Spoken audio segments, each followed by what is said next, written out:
Well, hello, New York, or Warwick Central. Hey, weather. Guess what? You don't know this because you haven't seen the other ones, but this is the third time, due to some technical difficulties, that we are putting Rome lecture number 3 together. So, I can't stand to do it any more than what I have to. So let's get to business, brass tacks, and we'll move on. So, demonstrate Rome's military and societal advantages due to its development in technology. All right, so first off, there's always a saying that goes around that Rome was an empire that was engineered. Everything about, their military was engineered. Their advantages of engineering over their opponents allowed them to easily defeat most of the people that they conquered. And then as far as their social or their basic everyday lives, Roman citizens experienced a lifestyle that was so far beyond what anybody else had really ever experienced up to this point in time. What we think of as far as like forks and knives and plates and pottery and that kind of stuff, and that everybody has it here. Back during those times, not everybody had those simple things. They were for the wealthier or the more well-to-do, and as a result, in Rome, they figured out ways to manufacture those cheap goods so that people could afford them. Even the poor people had spending money that in other cultures around the world during this period didn't really have. So to live in Rome, in just about any social class, you experienced a lifestyle that was so much better than counterparts in China or the Middle East and in India. So with that being said, let's take a look at some of those things, all right? As far as architecture, we can see this is the Pantheon.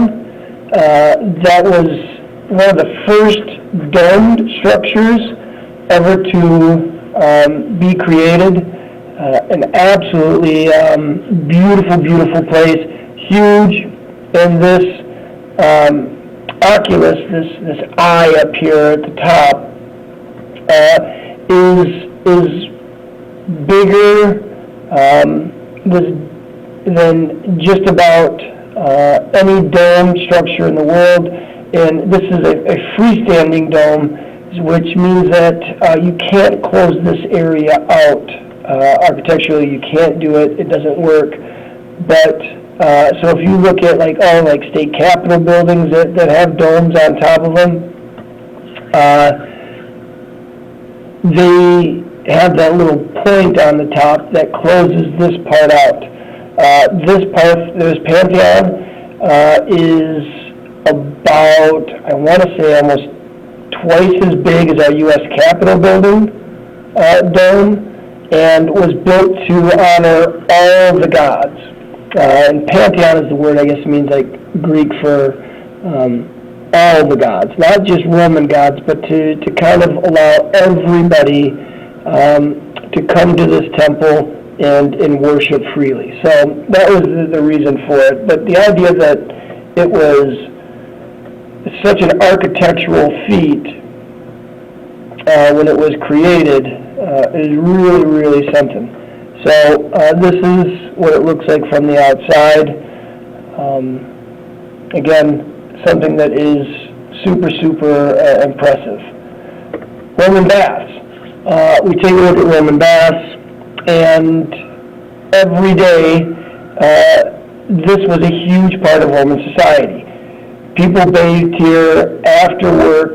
They got up around sunrise, went to work, and around noon or 1 got out of work, and by 2 o'clock the men in Rome all went to some type of bathhouse. These were heated. Obviously, water was changed out. It was filtered. So it was an incredible engineering feat to get these baths put together and heated. Some baths were large enough that 6,000 people could bathe there at a time. And this was as much of a social gathering as it was, for cleanliness. But again, it's amazing that in like the city of Rome or any of these other larger cities within the Roman Empire, that there were baths for every single person, and they were made affordable. You may have to go in and just pay a small amount of money to go in and bathe, but everybody, millions of people could find a bathhouse to go to, hang out, spend a little bit of time talking with your peers, and then move on and go home.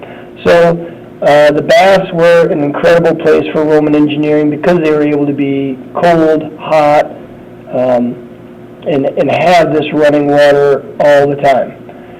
And one of the biggest reasons why they were able to have this running water was because of the aqueducts. And these aqueducts, up in here, if you can imagine it, carried water over miles and miles of land at a gradual decline and moved into the city of Rome, where it brought water into these reservoirs, and the reservoirs would then provide water pressure so that you could have running fountains, water fountains, or drinking fountains. All of this stuff was made possible through these aqueducts. Clean water was brought from the mountains all the way to the cities, and truly allowed for sanitation, cleanliness to occur even in the larger cities, to where you didn't have that in other major cities because they weren't able to bring this type of water and store it in this type of way in other places. Finally, the idea of bread and circuses. In Rome, emperors would put on battles, gladiator battles, all types of things, and it would be free or very cheap for everybody to come watch. They would hold these at either the Colosseum, and this is a picture of the Colosseum, and then I think it's important to know, like this here, there would be all this stuff would be covered, and this would be the floor of the Colosseum, and all of these would be rooms and secret trapdoors and all types of stuff that was stored underneath here. The Colosseum was flooded at times to do naval battles, and they'd put ships in there and they'd reenact famous naval battles. So this Colosseum, it was about the same size as Ford Field. It held about 60,000 people and was a huge place for entertainment.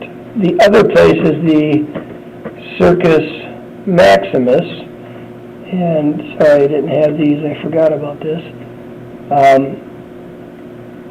And there are a number of different places throughout the Circus Maximus here, throughout Rome, that allowed for these chariot races, and you can kind of see they're kind of like a racetrack almost, and you have over 100,000 people coming to view these charioteers, and the city was split up into the sections, and they'd be on their colors, red, blue, yellow, and they would compete, and there was a ton of competition.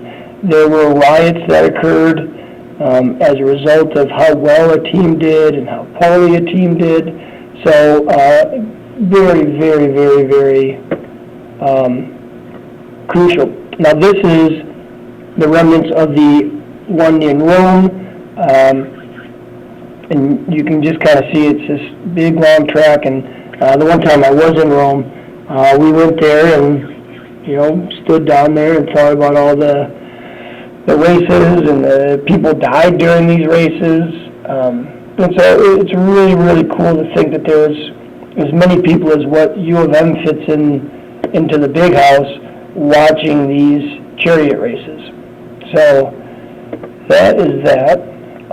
We'll go back to the video here, and this is from Ruby Gladiator. Real quick to show you just how much this was a part of their lives to go and watch gladiator events. I mean, people died. It also shows you kind of like the things that they could do with the trap doors and all that. So enjoy it. I will talk to you guys later, and here we go.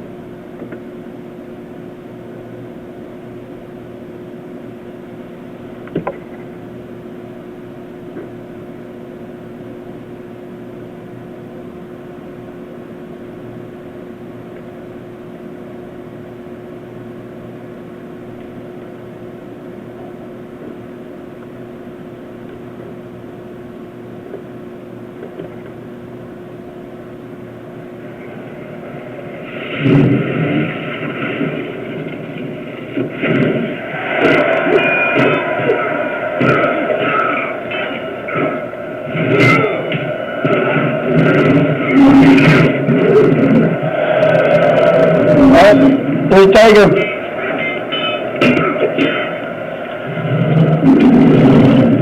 Yeah.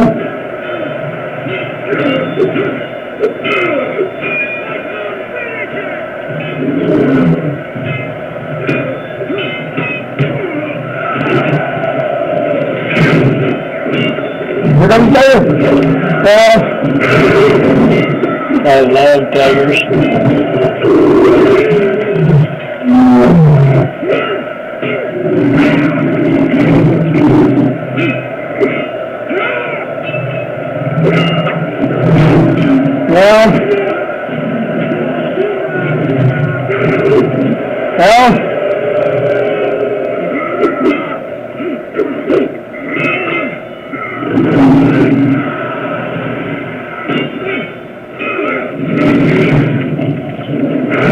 Oh, you got him. Oh, don't hit that cat.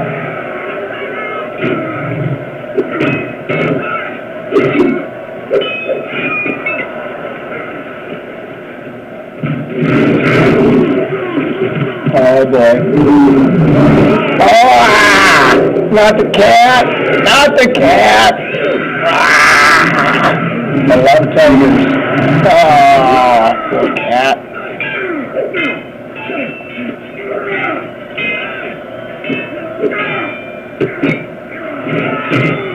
Oh, that hurts. Now,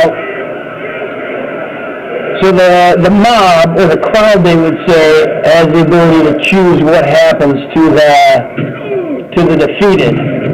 And they can either yell, kill, kill, kill, or, no, don't kill them. And now you see they're all, like, in the stands putting their thumb down so that, that means kill the guy. Of course, a true hero says no. And so there you're supposed to wait for the emperor here to say up or down.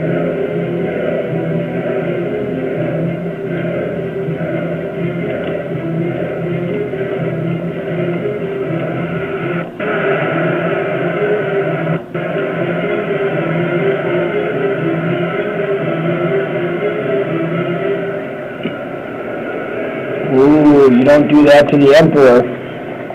Somebody's in trouble.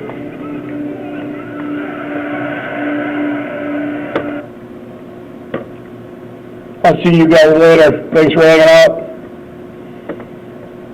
Yeah, man.